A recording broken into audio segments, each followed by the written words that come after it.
Hello hello, j'espère que vous allez bien. Nous sommes le mardi 6 juin je pense. Je vous retrouve pour commencer un nouveau vlog. Vous aurez vu sûrement dans les quelques passages précédents, ma mini-journée précédente parce que j'étais au travail.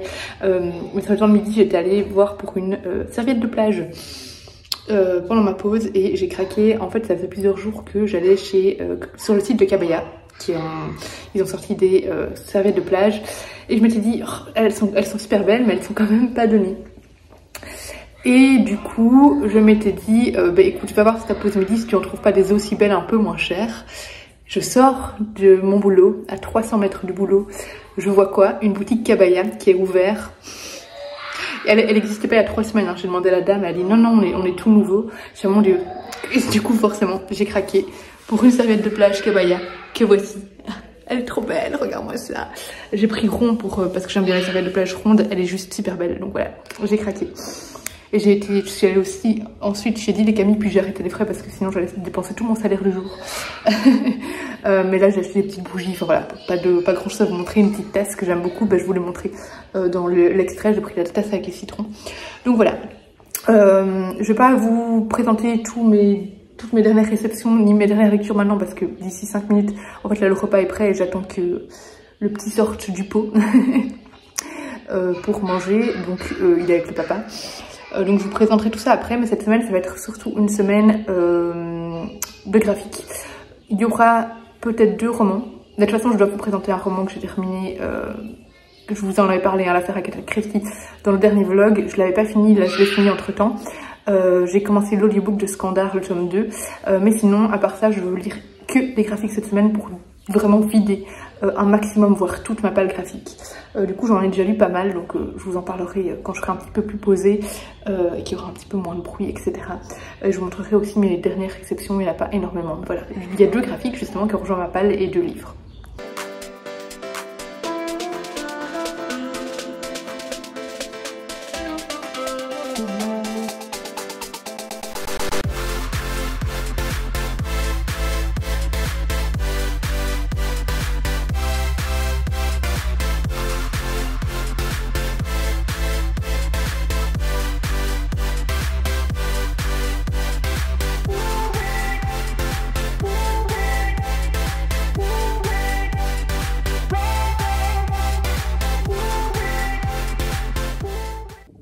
Hello, nous sommes désormais mercredi. Alors je viens vous faire un premier petit point sur ma dernière lecture, mais je vais pas tout faire d'un coup parce que sinon mon cerveau va saturer. Je vais finir par vous lire des bêtises parce que j'ai un point lecture à vous faire sur 1, 2, 3, 4, 5, 6, 7, 8, 9 choses. Hein. Vu que je lis beaucoup les graphiques forcément. Voilà, il y a beaucoup qui s'est accumulé et vu que je n'en ai pas parlé directement, voilà. Donc je vais commencer par vous montrer les réceptions que j'ai faites. J'ai pas encore eu la poste qui est passée aujourd'hui, il y a juste DPD qui est passé me déposer Une folle envie de liberté de Tony Béard parce que j'avais oublié de le demander dans le catalogue des éditions Charleston de mai-juin je crois que c'était, et je m'en suis rendu compte et j'ai demandé s'il leur restait par hasard encore un exemplaire et ils en avaient encore un. Du coup ils me l'ont gentiment envoyé. J'ai adoré le roman de l'année passée que j'ai lu en tant que lectrice, Charleston 2022 de chez Tony Béard, et du coup je voulais vraiment découvrir celui-ci, donc ils me l'ont gentiment envoyé et ça peut passer directement dans ma pile à lire. Ensuite petite réception aussi d'une commande que j'ai commandée chez Solène, donc de Miss Fauvine. Donc voilà, j'ai commandé, elle avait sorti, je sais pas s'il reste encore du stock, mais elle avait sorti une petite collection estivale. Alors la collection estivale, c'était notamment avec cette carte. J'ai pas pris toute la collection, toute la collection, donc je ne sais pas tout vous montrer. Mais voilà, j'aime beaucoup. Solène, elle adore tout ce qui est oiseaux, nature, etc. Et du coup, on retrouve forcément des petits oiseaux sur sa carte. Je suis très fan.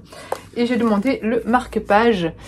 Hop, qui est comme ceci. Donc il y a de côté la petite cabine de plage et plus un zoom en fait sur les étagères qu'on voit sur la carte ici. Je suis trop fan et j'en ai profité pour demander également cette carte qui est tirée des Aventures de Petit Rond, donc un petit livre qu'elle avait fait avec l'atelier d'Amandine. Voilà, j'adore parce que ce sont des cartes qu'on peut servir facilement pour les photos estivales pour Instagram. Parce que voilà, ça fait très vacances, très carte, voilà, un peu aventure aussi, j'aime beaucoup. Je suis très fan et donc avec ça on avait aussi un petit marque-page, un petit mot de Solène avec un petit autocollant accroché et un petit thé. Je vous montre à l'endroit, ce serait mieux. Voilà.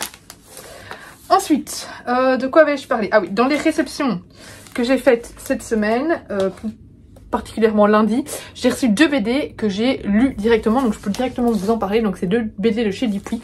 Alors ici, il s'agit du tome 4 des Sœurs Grémier. Pour ceux qui ne connaissent pas cette saga, c'est une très jolie saga BD qui met en avant 3 sœurs dans différentes aventures et différents moments de leur vie. Ici, on les suit en été, en vacances. Elles vont en fait aller chez leur père qui a été très absent durant leur enfance, qui est toujours très absent parce que il habite loin de chez elles et surtout il a un métier qui lui prend énormément de temps. Et donc elles vont aller passer cet été en montagne chez lui et il va être en plein... En fait, il y a une comète qui va arriver, qui doit essayer de prendre en photo pour ses recherches, etc., pour pouvoir s'attribuer la recherche de la comète, enfin s'attribuer cette comète, je sais pas trop comment on dit ça, mais voilà, pour pouvoir s'attribuer cette comète. Mais du coup, il est très pris par les différents calculs qu'il doit faire, par les problèmes qui peuvent survenir, voilà. Et du coup, les filles sont forcément un petit peu dépourvues, un petit peu déçues parce qu'elles aimeraient bien passer du temps avec leur père. Elles vont faire pas mal de randonnées à 3 en montagne, ce qui permet d'avoir des illustrations, des planches complètement... ce sont un souffle d'air frais en fait, c'est des paysages époustouflants, ça permet de nous évader complètement en montagne, ça permet aussi de découvrir un peu l'été en montagne et pas à la mer comme on a souvent l'habitude de voir. Et voilà, elles partent en randonnée et puis surtout elles partent à la recherche d'un conte parce qu'en fait elles vont tomber sur un morceau de conte et ça va leur donner plusieurs indices pour aller découvrir les autres morceaux du conte. Et voilà, tout ça, ça parle aussi d'héritage familial, de liens entre frères et sœurs, de liens entre enfants, parents, et j'ai trouvé ça très beau, très tendre, toujours aussi poétique, toujours aussi... Enfin voilà, c'est toujours aussi mignon. J'aime beaucoup les dessins de cette illustration. Je ne sais pas si je vous ai filmé, oui j'ai filmé quelques petits inserts, donc vous le verrez dans la vidéo, mais voilà, j'aime beaucoup cette saga et ce tome-là était vraiment génial. Ensuite, j'ai lu le tome 2 de Alan. Alan, j'avais beaucoup aimé le tome 1 parce que c'était... En fait, c'est une bande dessinée de science-fiction avec des robots, etc. Mais qui est pris d'une manière un petit peu décalée, loufoque. Voilà, il y a des choses sérieuses qui se passent, mais je trouve que l'auteur, c'est Labouret et Becca, essaye d'alléger un petit peu tout ça en ajoutant de l'humour et je veux dire c'est très bienvenu et très original. Pour vous résumer le... Non, je vais pas trop vous résumer parce que je ne sais plus qu'est-ce qui est dit quand dans le tome 1. En gros, on suit 2 jeunes et un robot, plus une intelligence artificielle qui vit dans la maison autour d'eux. Et ils vont devoir... dans le tome 1, en fait c'est à chaque fois des petites aventures différentes, mais toutes liées à un grand méchant qui s'appelle le Grand Troll, je crois. Voilà, et donc ici ils vont rentrer dans le cyberspace, plutôt dans le Darknet, pardon, pour essayer de contrer les mauvaises actions du Grand Troll, les plans du Grand Troll. Mais j'aime beaucoup parce que voilà, il y a un petit côté humoristique qui s'ajoute à tout cet enchaînement d'actions. Il y a un grand méchant dedans qui est un robot commandé par le Grand Troll. Je dis Grand Troll, mais de nouveau, je sais plus si c'est ça le nom. On va dire que c'est ça.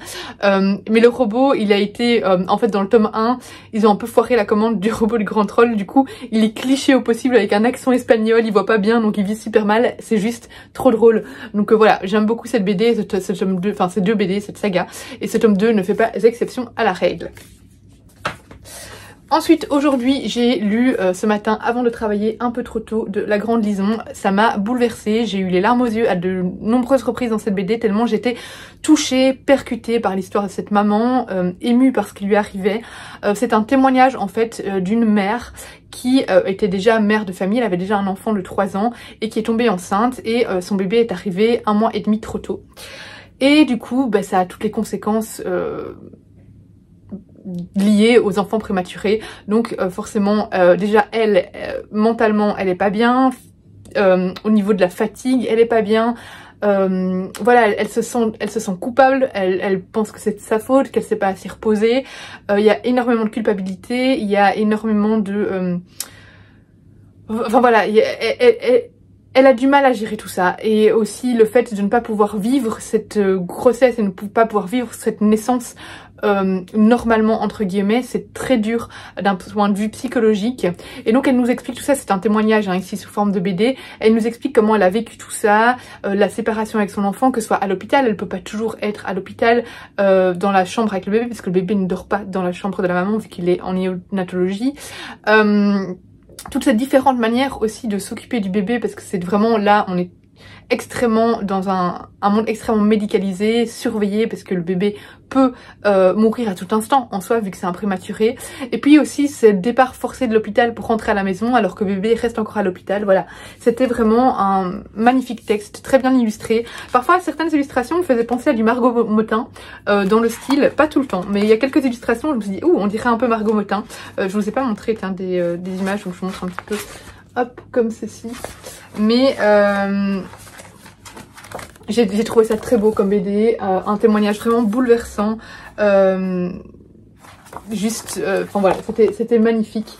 Et voilà, moi par exemple Enzo, il est né un mois trop tôt, mais j'ai eu de la chance, il a pas dû aller en néonat parce que tout allait bien et parce que c'était en gros, les bébés maintenant, quand c'est à, je sais plus, X semaines et X jours, c'est plus considéré comme des prématurés. Et moi, il manquait 2 jours pour ça. Donc il a eu le risque d'aller en néonat, mais ils ont regardé directement et le poids et tout allait bien. Donc il était géré par les infirmières de néonat quand même, parce qu'il était là trop tôt, j'ai dû rester plus de jours à l'hôpital aussi. Mais par contre, je l'avais moi dans ma chambre, il a pas dû aller voilà, en couveuse ni rien. Mais voilà, c'est très déstabilisant le fait d'accoucher soudain plus tôt, d'être pris au dépourvu. Voilà, je suis contente de pas avoir vécu cette situation là, mais voilà, j'ai été vraiment très touchée par son histoire. J'ai lu le tome 7 de Shadows House, je vais pas vous en parler vraiment parce que c'est un tome 7, comme je vous ai déjà expliqué à chaque fois que je lis un nouveau tome. C'est une saga que j'aime beaucoup pour son côté gothique, son côté aussi enquête, mystère, un peu glauque. Voilà, on avance, les secrets se dévoilent de plus en plus. J'aime beaucoup. Pour ceux qui n'auraient pas encore vu mes avis sur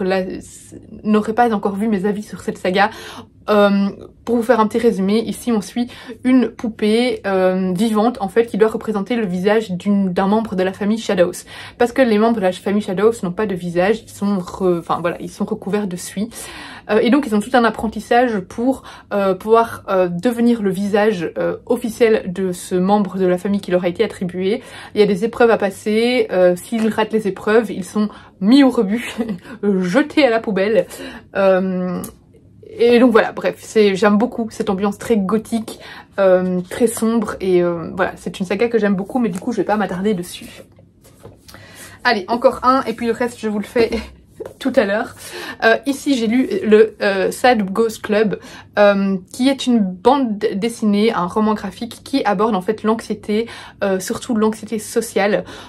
Ici on est représenté, en fait on est vraiment dans notre monde des humains, mais l'autrice a fait le choix de représenter son personnage principal en mettant un drap dessus comme si c'était un fantôme, pour déjà ne pas genrer son personnage, parce qu'elle veut que chacun puisse s'identifier, voilà.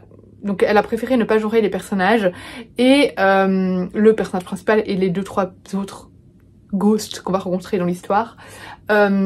Et puis aussi pour simplement, je trouve que ça donne aussi un sentiment d'invisibilisation. Le fait de les transformer en fantômes, ça représente bien ce qu'ils ressentent par rapport à, enfin dans les sphères sociales, dans la sphère sociale, dans la société en général, à l'école, parce que là ce sont des étudiants. Voilà, je trouve que c'est un très bon choix. Et donc aussi on suit cette jeune personne qui a énormément de mal socialement, qui vit constamment dans de l'anxiété, anxiété scolaire, anxiété sociale, qui s'isole en conséquence énormément. Une simple petite invitation à une fête engendre énormément de questionnements, de doutes. Elle hésite, cette personne-là, à aller ou pas à la fête pendant très longtemps. vraiment épuisant psychologiquement pour ces personnes-là. Et du coup, on nous montre en fait comment ils s'intègrent ou pas dans le monde, en fait, tout simplement. Et je trouve ça très beau, vraiment fort en émotion. Il y a une ambiance spéciale qui se dégage de ce roman. C'est assez triste, mais je trouve ça tellement... c'est touchant, en fait, aussi. C'est touchant. Il y a certains moments où je me suis reconnue... alors, j'ai pas... En fait, par exemple, moi j'ai eu beaucoup, maintenant ça va beaucoup mieux, mais j'ai eu beaucoup d'anxiété aussi à aller à des fêtes, tout ça. Je me suis reconnue là-dedans, à remettre en question, à me dire, à me forcer un peu à y aller alors que j'ai pas envie d'y aller, etc. Je me suis reconnue là-dedans. Par contre, pour le reste, vraiment cette personne qu'on suit et ces personnages ici qu'on suit sont... ont vraiment du mal socialement, puis avoir des amis, etc. Là, je me suis pas reconnue. Mais c'est vrai que je me suis reconnue dans certaines choses et on voit vraiment à quel point l'anxiété peut peser sur le quotidien et peut être lourde au quotidien. Et j'ai trouvé ça vraiment très bien fait, très beau. Tout est en noir et blanc. En plus, je trouve que ça plonge vraiment dans cette ambiance solitaire et triste et angoissante. Voilà, j'ai vraiment beaucoup aimé le Sad Ghost Club et je lirai les suites. Il me semble qu'il y a 3 tomes, je crois, qui sont déjà sortis, avec plaisir. Et je dois encore vous parler donc de ce manga et ce livre, mais je le ferai tout à l'heure.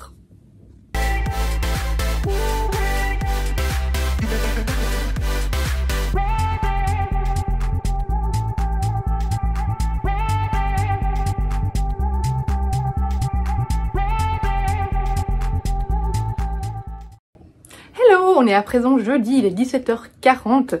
Je viens vous montrer d'abord mes petites réceptions et puis je vous donnerai quelques avis lecture. Alors déjà, j'avais oublié de vous montrer que j'avais reçu également les jours précédents Imawai House de Rue de Sèvres. Ça avait l'air d'être une superbe BD. Je compte la lire aujourd'hui, du coup je vous en dirai un petit peu plus quand je l'aurai terminée. Je viens de recevoir de Albin Michel Au nom de nos sœurs de Christina Alger. Voilà, je ne sais plus de quoi ça parle, mais le résumé m'avait beaucoup intriguée dans le programme, du coup j'ai foncé. Et j'ai pris Cemetery Boys de Hayden Thomas, voilà, qui sort chez Big Bang en format poche. Ça a l'air bien sympa, donc voilà, dans le programme de toute façon de chez Big Bang, je pense que j'avais tout demandé presque, à part tout demandé ou presque. Je crois que le seul que j'ai pas demandé c'est un tome 2, parce que j'avais pas lu le tome 1. Et alors j'ai reçu un petit colis de Gallimard Jeunesse, qui est donc pour Famille de menteurs, donc la suite de Nous les menteurs. C'est un autre été, une autre génération, un autre secret, le préquel du best-seller. J'avais lu, il me semble, Nous les menteurs. Je suis persuadée d'avoir lu, si c'est bien celui auquel je pense. Et donc ça c'est le préquel, mais du coup j'imagine que si on l'a pas lu, on peut quand même le... Ah, on peut quand même ne pas... Enfin, les lire indépendamment. Mais bon, moi je pense, si je pense bien, je vais faire les Gallimard. Ici j'ai les livres... oui voilà, j'ai le préquel, j'ai Nous les menteurs, donc c'est bon, je l'ai lu. Il est juste ici, je sais pas si vous le voyez, mais il est là, voilà, oui. Donc voilà, ici on a quoi dedans? Cher lecteur, dans cette enveloppe, une lettre de votre auteur. Ok.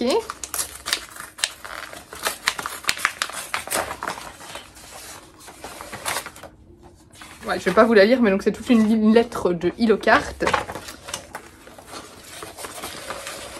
Et alors, on a le fameux livre, je déteste quand ils font ça, le phénomène TikTok. Bon là c'est un autocollant, c'est l'enlever, mais j'ai peur que ça fasse une trace en dessous. Donc c'est Famille de menteurs, donc le fameux livre de Hilocart avec un petit marque-page. Donc voilà, j'avais beaucoup aimé Nous les menteurs, donc j'ai vraiment hâte de lire celui-ci. Alors niveau point lecture, que je vous ai pas encore, ce que je vous ai pas encore fait comme point lecture, alors juste rapidement, j'ai lu dans le train aujourd'hui le tome 6 de la saga Aria, toujours un vrai plaisir. On suit donc, j'ai oublié le nom du personnage à chaque fois, on suit une jeune femme, c'est dans un monde du futur. En fait elle va embarquer dans, enfin elle va arriver à Néo-Venise, donc c'est une planète qui a été qui a été conçu en s'inspirant de Venise, sauf que c'est vraiment, voilà, il y a un côté science-fiction. Et elle, le rêve de cette jeune fille, c'est de devenir Ondine, et au fil des tomes, on va la suivre dans son apprentissage en tant qu'Ondine. C'est une jeune fille qui fait fortement penser à Anne de Green Gables, parce qu'elle s'émerveille de tout, elle est...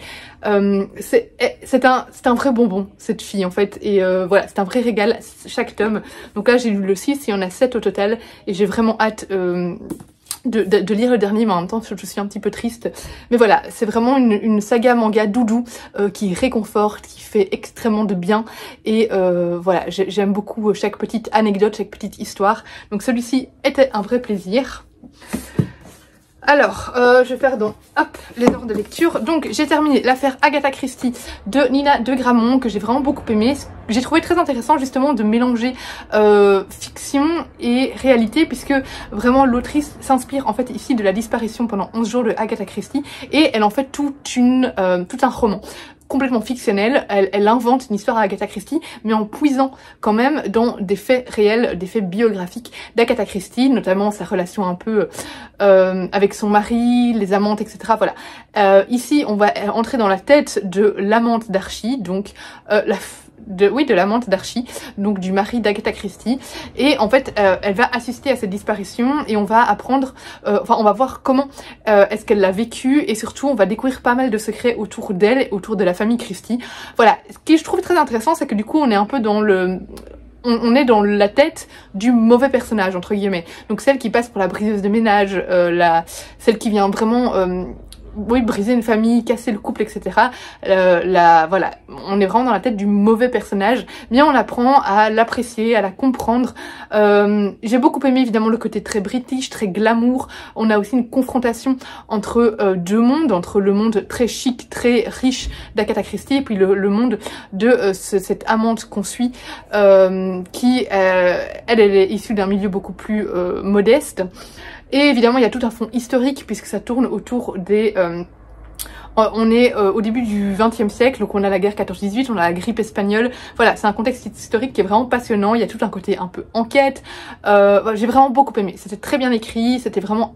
c'est un livre qui se dévore et on est vraiment plongé dans l'ambiance british du début du XXe siècle. C'était très très bien écrit.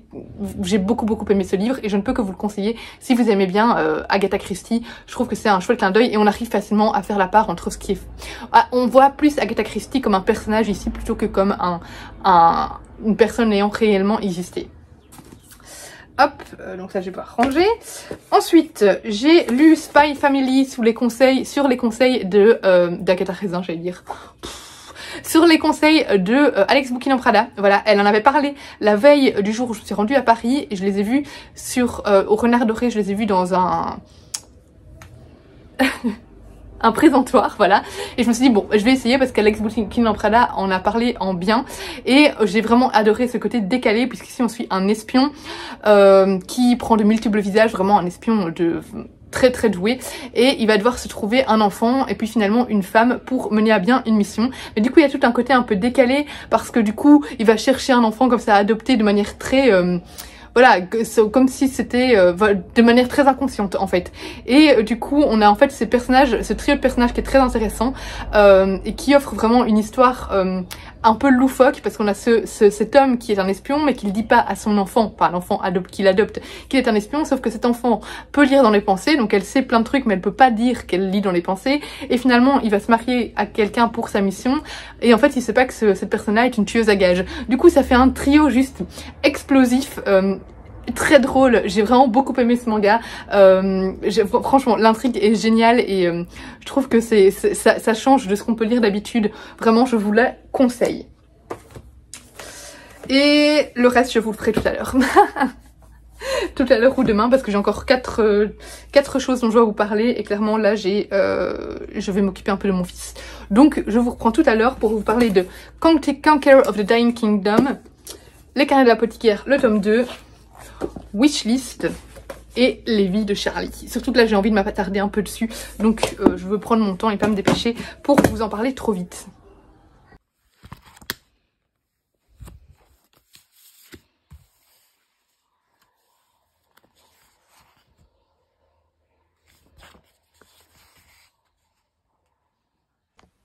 Hello, on est vendredi, c'est le week-end, ça y est, j'ai fini de travailler. Voilà, j'ai pas de colis à vous montrer aujourd'hui et c'est très bien, sauf que je commence à être un petit peu inquiète parce qu'en fait il y a une créatrice française qui m'avait contactée pour m'envoyer quelque chose de spécial que j'ai hâte de vous montrer. Et je crois que ça fait déjà 2 semaines qu'elle a envoyé et j'ai toujours pas reçu mon colis. Cela dit, pour le moment, alors déjà avec les jours fériés, etc., c'est compliqué, mais alors pour le moment, je mets parfois 2 semaines de plus par rapport au français pour recevoir mes colis. Donc je me dis que c'est peut-être normal, mais j'espère vraiment que ce colis sera pas perdu, parce que voilà, c'est une petite créatrice française.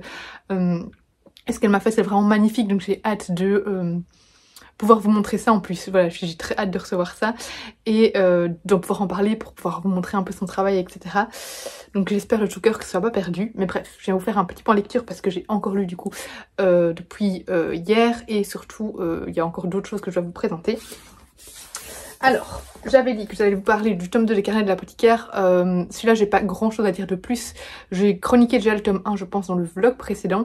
Voilà, j'aime toujours autant. Donc on y suit ici une jeune femme qui travaille au palais. Elle a été kidnappée pour travailler au palais et du coup la plupart de son argent va aux ravisseurs jusqu'au moment où elle va être remarquée pour ses talents d'apothicaire en fait, parce qu'elle était apothicaire avant et ça va lui permettre notamment de gravir les échelons, d'avoir beaucoup plus d'argent, mais de l'argent qui cette fois sera pour elle, et d'avoir en plus une prime en tant que testeuse, goûteuse pardon, parce que voilà, elle va goûter les différents plats, sauf qu'elle est tellement habituée au poison, elle a tellement fait d'expérimentation qu'elle est relativement immunisée et surtout elle sait bien reconnaître les poisons en avance. Et du coup là on la suit dans une... Enfin on continue à suivre son histoire. J'aime beaucoup le côté historique, le côté découverte de comment fonctionnait un empire à l'époque, tout le côté concubine. J'aime bien voilà les différents complots, les différentes manières dont le personnage évolue. Je trouve ça très chouette comme manga et j'aime beaucoup les illustrations. Donc voilà, le tome 2 pour moi est dans la même lignée que le tome 1, j'aime toujours autant. Ensuite j'ai lu Conqueror of the Dying Kingdom dans lequel on suit une personne qui est décédée, une personne de notre époque qui est décédée et qui va se réincarner, mais tout en ayant ses souvenirs de sa vie précédente. Et il se réincarne à une époque un peu plus moyenâgeuse, on va dire, vraiment moins moderne, etc. Ça fait penser un petit peu à la petite faiseuse de livres à ce niveau-là.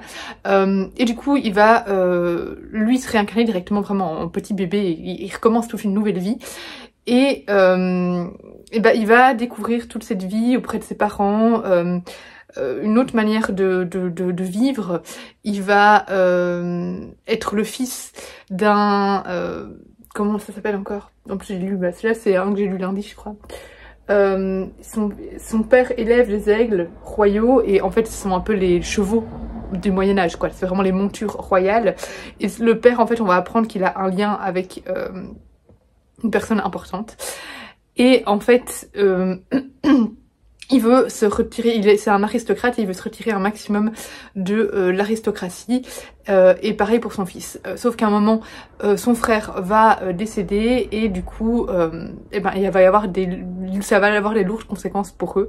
Voilà, j'aime beaucoup. Franchement, c'est une vraie histoire de destinée, de quête, de tout vraiment dans un monde relativement moyenâgeux, d'apprentissage aussi, histoire de famille. J'ai trouvé ça vraiment super bien fait, c'est un très chouette manga de fantasy avec un univers bien complet et j'ai hâte d'en apprendre plus sur l'univers parce qu'ici ça reste quand même introductif et j'ai hâte d'en apprendre plus voilà sur les différents personnages, sur les différentes ficelles qui tiennent ce royaume, voilà, mais j'ai beaucoup aimé les illustrations, j'ai beaucoup aimé l'intrigue, donc c'est un succès pour moi. Ensuite, j'ai lu Wishlist qui était beaucoup plus gros que ce que je pensais. Je pensais que ça allait être un format BD habituel, genre 40, 50 pages, mais il faisait plus de 100 pages, il me semble. Ouais, 102 pages. Ici, dans cette BD plutôt humoristique, publiée chez Dupuis, on va y suivre un jeune homme qui va un jour assister à une invocation de démons pour plaire à cette jeune femme-là. Voilà, elle fait partie, à un moment, ils sont tous les deux lycéens, et elle fait partie des gothiques, et du coup, pour essayer de la draguer, de faire en sorte qu'elle craque pour lui, il va intégrer ce groupe de gothiques et faire partie d'une séance de spiritisme et pour invoquer un démon. Un démon va être invoqué, mais c'est un démon secret que personne ne peut voir, qui va arriver et qui peut exaucer tous les vœux de ce bonhomme dont j'ai oublié le nom, Marcus. Évidemment, du coup, il va servir de ses vœux pour s'en servir à son avantage, pour essayer un peu de conquérir la jeune femme, etc. Et c'est assez comique, assez... Enfin Enfin voilà, il y a plein de conséquences qui en découlent, puis surtout on le voit souvent parler tout seul, du coup les adultes se demandent un petit peu, à un moment il est convoqué chez le directeur qui croit qu'il se drogue du coup parce que sur les caméras il voit que lui parle tout seul, sauf qu'en fait il parle à un démon, et ça va avoir des conséquences aussi au niveau sécurité nationale. Enfin voilà, j'aime beaucoup, c'est une petite BD sympa à lire, humoristique, voilà, avec plein de péripéties, plein de rebondissements. Les dessins sont très modernes, hein, ça fait fort dessin animé, ça fait très... J'arrive jamais à trouver le mot, à chaque fois il me vient par après, mais c'est très... c'est pas du tout pastel, on voit que c'est fait à l'ordinateur, etc. C'est vraiment des dessins, voilà... Ah, je trouve pas le mot, mais bref, type dessin des dessins animés. Vous voyez ce que je veux dire. Mais c'était très chouette, vraiment, j'ai bien aimé. Et j'ai eu un presque coup de cœur pour Les Vies de Charlie de Garino et Toussaint, publié chez Dupuis également. C'est une BD qui à la base je n'avais pas demandé dans le programme et puis j'ai vu plein d'avis positifs passer, donc j'ai demandé à Dupuis s'ils avaient encore les SP et j'ai reçu un SP et je suis ravie de l'avoir découverte. Ici on suit Charlie qui travaille dans une espèce d'agence qui s'occupe de tout ce qui touche à la mort. Lui il s'occupe du service de...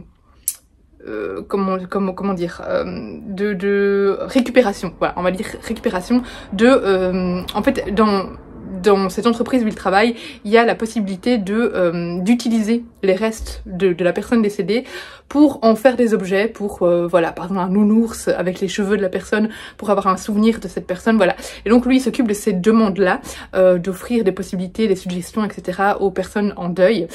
Et un jour, il va avoir un petit garçon qui va venir chez lui et qui va lui dire oui, ma maman est morte, mais je veux pas un objet, je veux savoir où va son âme. Et du coup, Charlie va enquêter pour savoir où vont les âmes en fait, et de retrouver l'âme de la maman de ce petit garçon. Il y a tout un côté évidemment fantastique hein, dans ce roman, puisqu'on part vraiment on va à un moment être dans l'enfer, dans la mort, etc., dans le paradis, voilà. Donc ça ne reste pas, c'est pas ancré dans le réel.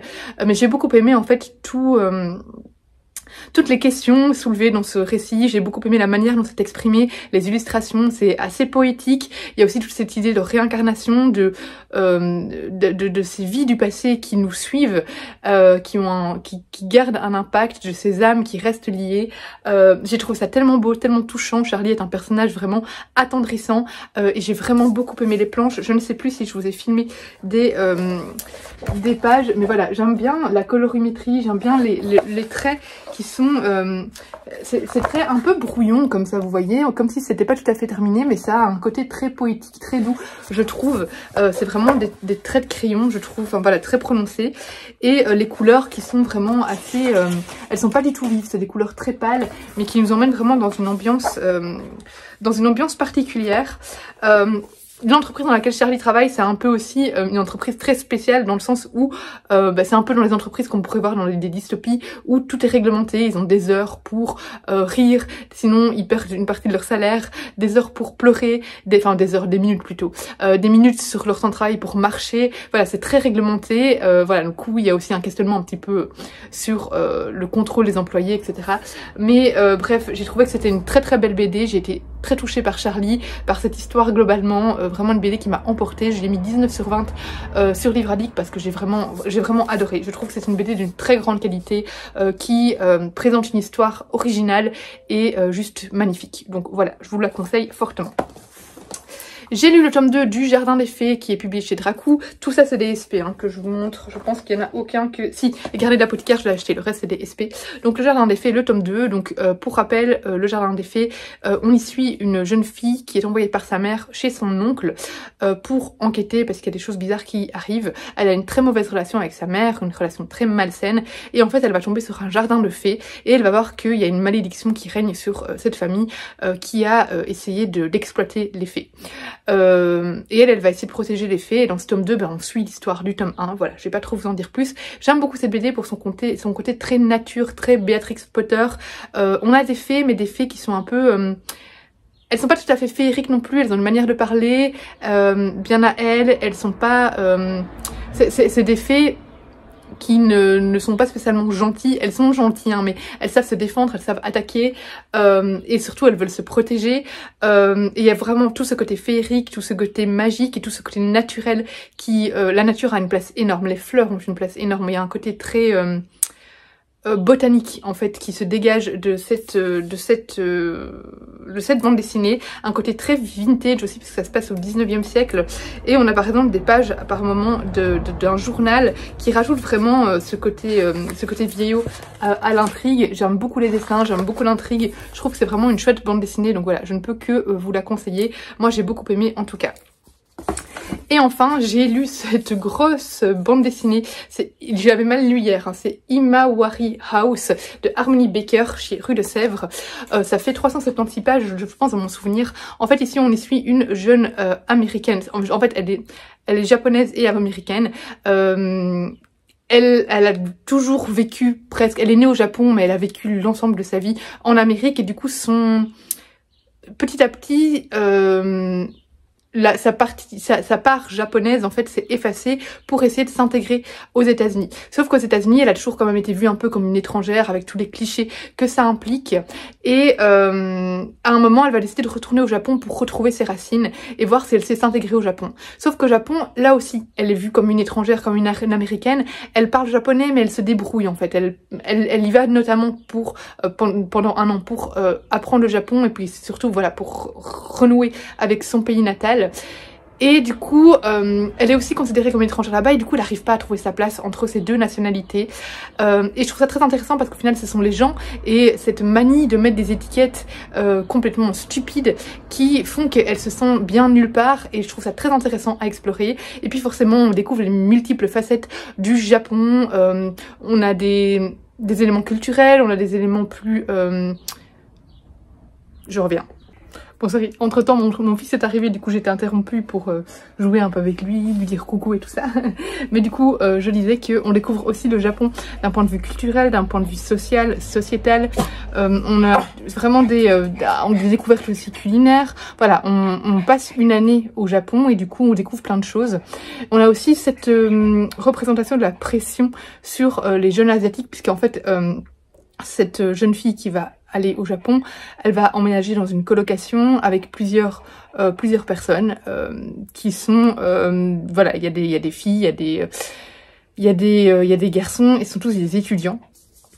Et du coup, il y a aussi cette pression sur le fait que enfin, vous voyez la pression, notamment il y a une coréenne qui pèse sur les épaules, surtout dans les familles asiatiques, c'est assez fort. Voilà, les parents ont des idées préconçus sur le métier qu'ils veulent pour leur enfant, etc. Du coup, on aborde ça aussi un petit peu. Et puis, on aborde évidemment tout le côté amour de jeunesse, amitié. Voilà, c'était très touchant comme bande dessinée. Très bien écrite, très bien illustrée. J'ai vraiment beaucoup aimé les dessins. Et je trouve que ça aborde des sujets vraiment intéressants. Ce que j'ai beaucoup aimé aussi, c'est que les bulles sont écrites, quand ils se parlent en japonais entre eux, elles sont écrites en japonais avec français en dessous. Du coup, ça plonge encore mieux, ça permet une meilleure immersion encore dans le récit, dans le Japon, tout simplement.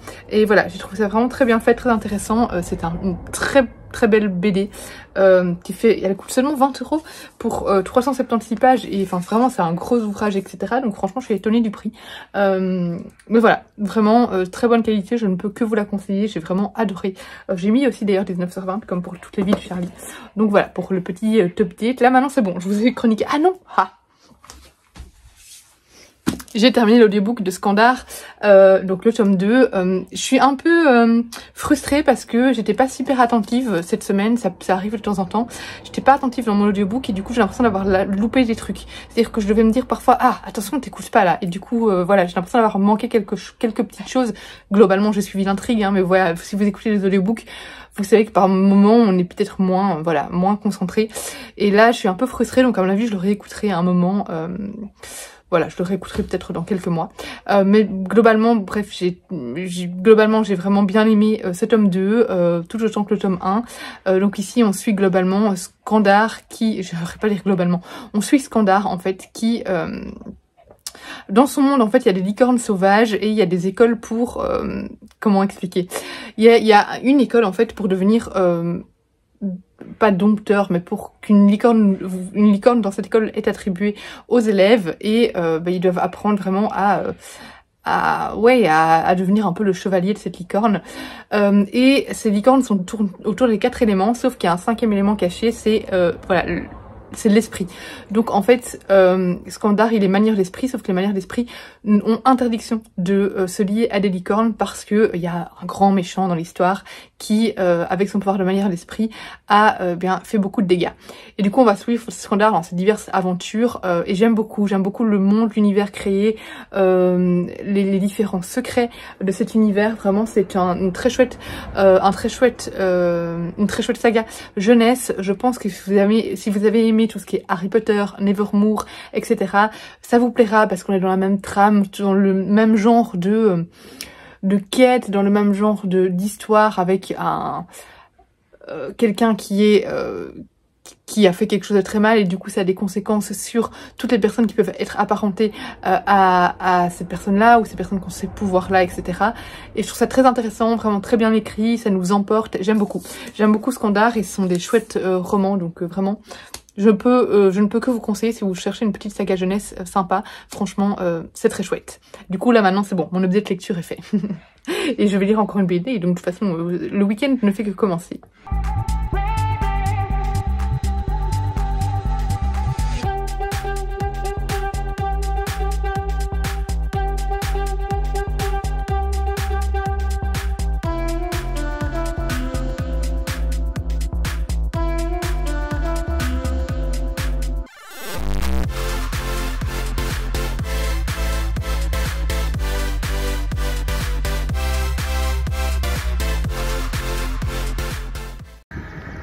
Il y a un héron. La meuf qui est fascinée par les hérons. Je viens d'aller refaire mes ongles. On est parti vraiment sur une couleur très flashy, très rose, mais voilà, très estivale. Je mets rarement du rose sur mes ongles. Les couleurs flashy, ça m'arrive souvent en été. Et c'est parti sur des paillettes ici. Trop beau. Et alors, niveau point lecture, j'ai lu une ou deux BD hier, je ne sais plus. 2, je pense, dont je ne vous ai pas encore parlé. Ou une. Je vais rencontrer de la maison. Je sais qu'il y a le Roi Loup, mais je sais plus s'il y en a une autre. Voilà, bref. Et j'ai commencé l'e-book Sistra, que je dois lire pour le Plib, qui est publié aux éditions Plume Blanche. Je crois que c'est de Marine quelque chose, je sais plus. Je me souviens plus du nom de l'autrice. Pour le moment, j'aime beaucoup. On est dans un monde, notre monde, mais dans le futur. Et en fait, il y a une loi qui a été établie, la loi Sistra, parce qu'en fait... voilà, le monde est parti en catastrophe climatique, démographique, parce qu'ils étaient beaucoup trop sur Terre. Ce qui peut être assez effrayant, parce que c'est une réalité qui existe, hein. On est déjà trop sur Terre. Imaginez dans 50 ans combien on sera. Donc forcément, c'est des choses qui voilà, des catastrophes naturelles, etc., qui sont plus que probables. Du coup, forcément, c'est assez angoissant. Mais du coup, ils ont mis en place en Europe la loi Sistra qui fait que ils limitent les enfants à un couple. Donc c'est là un peu comme la loi qui existe en Chine de l'enfant unique. Sauf que du coup ici, c'est assez horrible, c'est-à-dire que c'est le frère et la sœur qui doivent tuer. En fait, ils doivent choisir au bout d'un moment, je sais pas à partir de quel âge, quel enfant doit rester en vie. Et c'est l'enfant le plus fort qui doit rester en vie. Mais du coup ils tuent pas les enfants, genre c'est pas un avortement ou quoi, c'est vraiment l'enfant a déjà vécu plusieurs années quoi. Donc autant dire que voilà. Et là du coup on suit 2 sœurs, chacune dans un institut différent, un institut où on leur apprend plus à combattre, c'est vraiment très pratique, et l'autre c'est vraiment très théorique. Et du coup on se doute bien qu'à un moment elles vont devoir se confronter, elles vont devoir l'une va devoir tuer l'autre. Voilà, c'est un tome 1. Pour le moment j'aime beaucoup la plume, je trouve ça très... Là par exemple j'arrive vraiment à me concentrer sur le audiobook. Donc voilà, soit cette semaine j'avais vraiment du mal à me concentrer, soit c'était peut-être... ouais je sais pas, j'étais peut-être fatiguée, je ne sais pas. Mais là c'est bon, je suis contente, j'arrive de nouveau à me concentrer sur mes audiobooks. Oui parce que je l'ai mis en... Vu que je l'ai je l'ai en e-book reçu par le Plib, et en fait du coup j'utilise une application qui permet de lire, alors attention la voix est très robotique hein, mais on s'y habitue, ça permet de lire les livres que j'ai en e-book, voilà, c'est quelqu'un qui lit donc ça permet d'écouter, en fait je lis en partie en e-book et je l'écoute en partie en audiobook. Là par exemple je marche parce que je suis esthéticienne, donc voilà, quand je suis à la maison je lis en e-book, et quand je marche, quand je balade etc, je le mets en version audio, mais c'est pas ce livre là n'existe pas en vraie version audio sur Audible, c'est une application que j'utilise qui permet vraiment de lire les livres que j'ai à disposition en e-book, voilà, de manière audio. C'est sympa, il faut juste s'habituer à la voix du monsieur qui lit. Enfin moi j'ai choisi un monsieur parce que c'est assez robotique, mais une fois qu'on est habitué, franchement ça me permet moi d'avancer dans pas mal de livres que j'ai en e-book, et donc de baisser ma palle, parce que souvent il y a plein de livres que j'ai dans ma pile à lire que j'ai en e-book, ou que je reçois les maisons d'édition en e-book, ou bien que je demande en e-book pour pouvoir les lire plus facilement dans ma palle, que j'ai déjà en papier. Voilà, du coup voilà, bref, c'était le petit truc du jour. C'est pour ça que je vous ai dit que je le lisais en e-book et en audiobook. Voilà, du coup là je vais continuer ma lecture et je vous reprends tout à l'heure.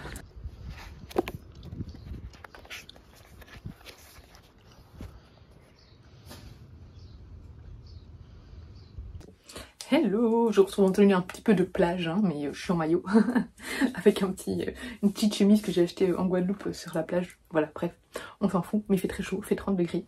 Je vous retrouve, on est toujours samedi, et j'ai fait quelques petites lectures. En fait, donc j'avais bien 2 lectures dont je devais vous parler aujourd'hui, et depuis j'ai lu également un 3e livre, du coup je vous en parlais directement. Ici ça va être très rapide, c'est Le Roi Louve. J'avais beaucoup aimé le tome 1, le tome 2 m'a pas mal déçu. Je trouvais ça assez plat, assez lent, et que je trouvais que ça faisait pas avancer beaucoup l'histoire, l'intrigue. J'avais beaucoup aimé le tome 1. Pour l'univers, ici on suit de base... comment je vous réexpliquer le tome 1 parce que je sais plus ce qui est dit dès le départ en fait. Mais on commence avec une scène où on pend un jeune homme pour avoir volé un œuf, je crois, un œuf humain. Et du coup il se retrouve dans les sans-âmes.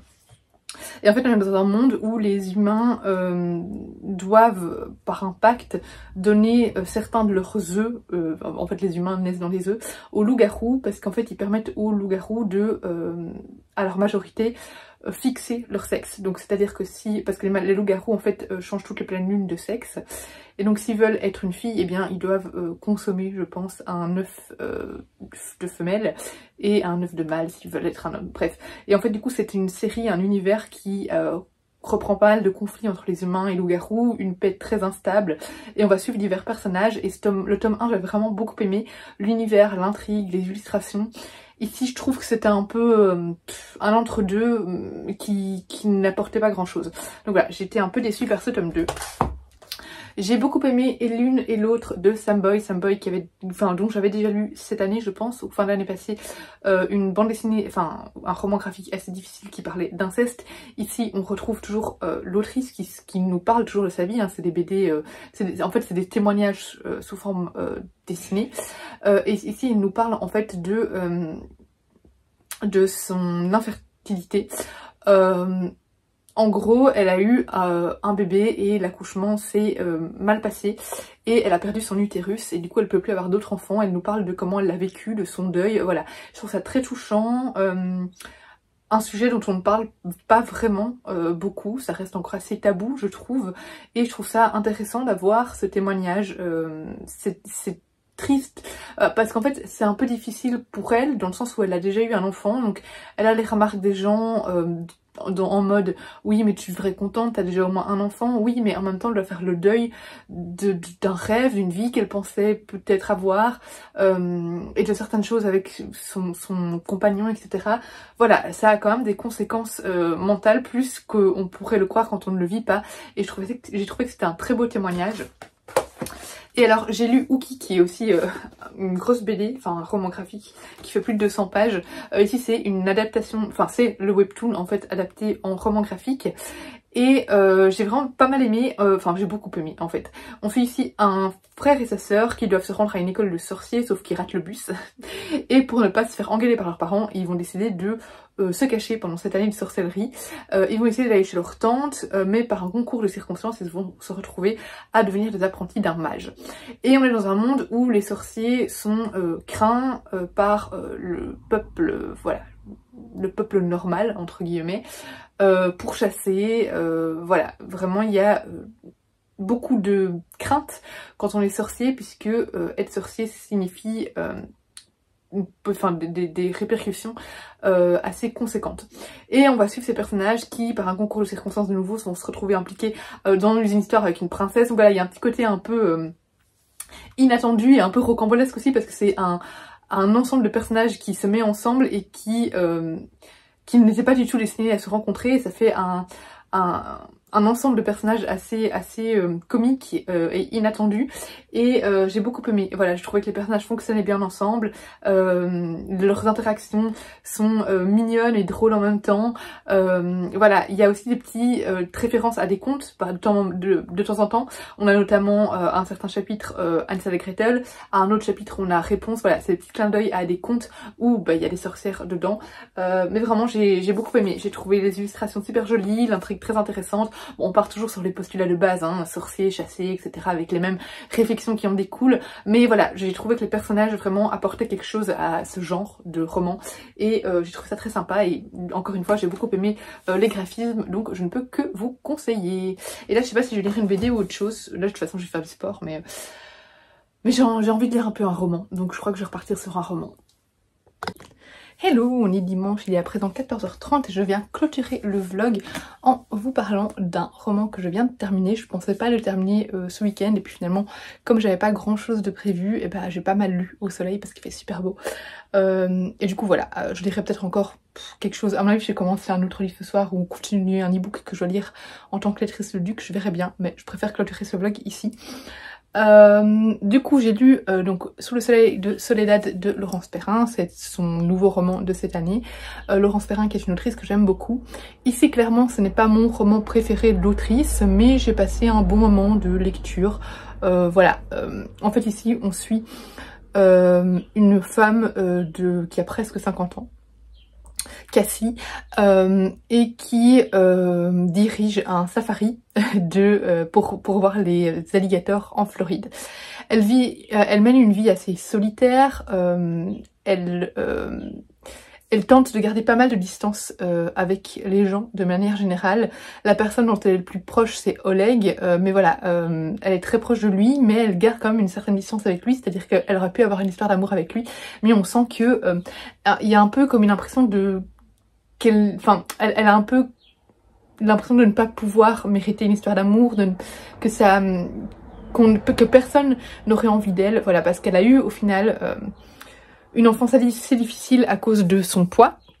Voilà, c'est une personne qui est... alors on nous dit, elle se trouve grosse, mais on nous dit souvent qu'elle est plutôt en surpoids. Du coup, bon, voilà, à voir quel est son surpoids, mais elle met du XL, voilà. C'est tout ce que je peux vous dire. Mais je pense qu'elle elle a une image très mauvaise d'elle-même, et c'est dû notamment à son enfance, à des critiques, à des moqueries qu'elle a pu avoir dans son enfance, mais du coup ça l'a impacté toute sa vie, et ça fait d'elle l'adulte qu'elle est maintenant, c'est-à-dire une adulte qui a du mal à nouer des relations, a du mal à s'accepter, qui est très solitaire, qui rejette beaucoup, qui ne veut pas se mettre en maillot par exemple. Enfin voilà, ça fait une femme très... elle s'est fait une espèce de carapace en fait, qu'elle a du mal à percer. Jusqu'au jour où sa femme de ménage, Soledad, Soledad qui nettoie chez elle depuis 30 ans, c'était la femme de ménage de la famille, donc la femme de ménage qui travaille pour sa maman, puis la maman est morte, elle a dit qu'elle avait un cancer, donc elle avait prévenu sa fille qu'il était hors de question que sa fille licencie Soledad, et du coup Soledad est restée dans la famille pendant des années, et en fait au moment où Soledad est morte, il y a eu des questions de la police sur qui était Soledad, voilà, puisqu'elle est morte chez Cassie, en nettoyant. Et Cassie s'est rendue compte qu'en fait ça faisait 30 ans que cette femme de ménage nettoyait chez elle et que elle connaissait rien d'elle. Tellement elle s'est fait une carapace, voilà, c'était juste une présence réconfortante, mais elle ne s'est jamais vraiment intéressée à elle. Et du coup elle va vouloir petit à petit en apprendre plus sur la vie de Soledad, et elle va tomber sur une lettre qui lui était destinée où Soledad demande que Cassie s'occupe de l'enterrer, enfin de ramener ses cendres en fait au Mexique d'où elle venait. Et du coup, Cassie va entreprendre ce voyage qui va beaucoup changer pour elle, beaucoup changer de choses pour elle. C'est-à-dire qu'elle va y faire des rencontres et nouer une très belle amitié qui va lui ouvrir ses portes, qui va lui ouvrir son esprit, qui va casser certaines idées reçues, certains préjugés qu'elle a. C'est une femme quand même assez aigrie, aigrie de la société en général, constamment sur la défensive, qui a du mal à accepter toute notre société actuelle avec tous les mouvements comme MeToo, etc. Elle rejette beaucoup. Elle rejette beaucoup cette parole qui s'ouvre, voilà, elle est fort sur la défensive et en fait elle va, cette nouvelle amitié avec une personne qui est à l'opposé d'elle va lui faire énormément de bien. Et c'est une jolie histoire vraiment d'amitié, c'est un roman initiatique, le temps d'une semaine, ça va vraiment la changer pas mal, remettre pas mal de choses en perspective et voilà, c'était une belle histoire qui fait voyager, vu qu'elle part au Mexique et tout ça, il y a un petit côté vacances qui tombait bien maintenant au moment où je lisais ce roman. Juste, j'ai trouvé un peu long par moment, voilà. J'ai mis 16 sur 20 parce que pour moi c'est pas le meilleur roman de l'autrice, il y a des moments où je trouvais un peu le temps long, voilà, je trouvais qu'il y avait quelques petites longueurs, mais voilà, j'ai trouvé ça quand même un très chouette roman, et j'ai vraiment apprécié, et puis je l'ai lu là maintenant assez rapidement, je l'avais commencé hier soir, je l'ai fini là maintenant à 14h30, il fait 400 pages, donc j'étais quand même bien dedans. Du coup je vais clôturer ce vlog ici, j'ai lu principalement des BD, je crois que je vous ai donné 2 avis de romans, donc voilà, mais c'était surtout des BD cette semaine, donc j'espère que ça vous aura plu. Voilà, n'hésitez pas à me dire si vous voulez que je fasse encore des semaines un peu plus graphiques, ou des week-ends plus graphiques. Moi je sais que ça m'a aidé à baisser ma pile graphique, même s'il m'en reste encore beaucoup, j'en ai beaucoup trop de graphiques dans ma pile à lire, mais voilà, je suis contente parce que j'ai pu en lire pas mal. Voilà, comme d'habitude, n'hésitez pas à laisser un petit pouce vers le haut, un petit commentaire et à vous abonner si ce n'est pas encore le cas. Et en attendant, je vous fais des gros bisous et je vous dis à bientôt pour une prochaine vidéo.